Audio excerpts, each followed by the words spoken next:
Hey, what's up, everyone? Today we are diving into America's very first viral sensation. And no, I'm not talking about some meme or a TikTok dance. This was an entire genre of music that just completely swept the nation, way before the internet was even a dream. We're talking about swing. So let's just jump right in. How does a whole style of music go viral without the internet? I mean, it seems impossible, right? There was no share button, no algorithm just feeding you new tracks. So what was the secret? How'd they do it? Well, believe it or not, the 1930s had its own version of a social media feed. Instead of scrolling through your phone, people would crowd around their radios. Live broadcasts were basically the original viral videos, just beaming swing music directly into millions of homes. And those giant dance halls? Yeah, you can think of them like the very first music festivals, where thousands of people showed up to feel that energy live.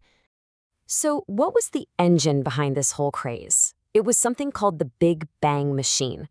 Let's break down exactly how this thing worked. Okay, to really get what a big band was all about, I want you to picture a professional esports team. Seriously, it was this huge group of incredibly talented players, all working together, and each person had a super specific role to play to complete the mission. And the team lineup was just genius. You had your power players, that's the trumpets and trombones, hitting you with those huge, bold melodies.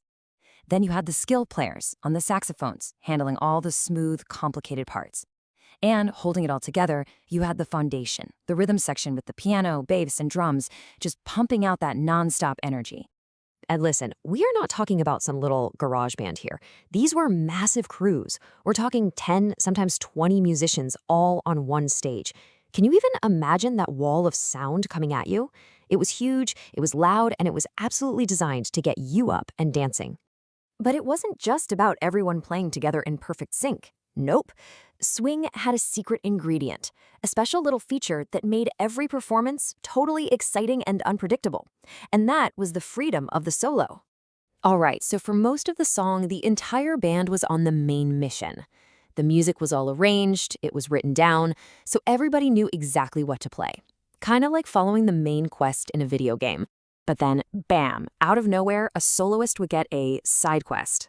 The rest of the band would lock into this solid groove, and one musician would step into the spotlight, break away from the script, and just show off their skills, creating something brand new right then and there. This amazing skill is called improvisation.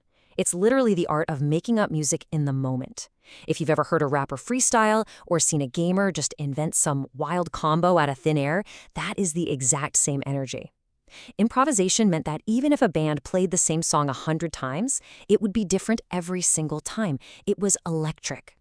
Now, an incredible style of music like this created some of the first real superstars in American history. I mean, these guys were the influencers, the rock stars of their time. So let's meet the goats of the swing era. First up, you've got Duke Ellington, the master composer. This guy wasn't just a musician. He was like a musical architect. A total genius who wrote these incredibly sophisticated pieces for his whole orchestra. He was a master piano player himself, and his arrangements were so unique and complex that they totally shaped and leveled up the sound of what a big band could even be. Next, you gotta meet the man they literally called the King of Swing, Benny Goodman. His instrument was the clarinet, and he was an absolute legend on it. He was famous for his mind-blowing, high-energy solos, and his band became one of the most popular in the entire country. Honestly, he's a huge reason that swing music blew up and became a mainstream hit. And finally, we've got Count Basie, the rhythm king. If you wanted music that just had that infectious, powerful groove that you couldn't resist moving to, his band was the one for sure. His band was famous for its super heavy-hitting, bluesy rhythm section. They laid down the absolute perfect launch pad for their soloists to just take off and fly. Man, their energy was just untouchable. So here's the really important thing to get. Swing wasn't just some music you listened to in the background. Oh no, it was a total cultural takeover. It changed pretty much everything. And it all happened so fast. You know, the music started bubbling up in the early 30s. By the middle of the decade, big bands and dance halls were absolutely everywhere. By the late 30s, swing was, without a doubt, the most popular music in America, and it kept on influencing new styles well into the 1940s. And this really shows you just how deep the influence went. Swing created a whole vibe. It kicked off dance crazes like the Lindy Hop and the Jitterbug. It completely changed fashion. Everybody wanted to rock zoot suits and stylish dresses. And it was all over the radio and the movies. You literally couldn't escape it. So if you're going to remember one thing from all this, make it this.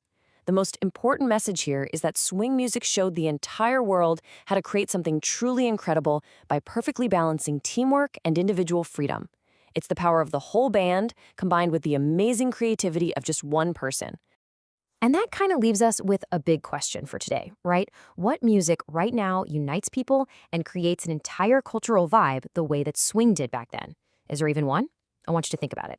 Thanks for hanging out, and I'll catch you on the next one.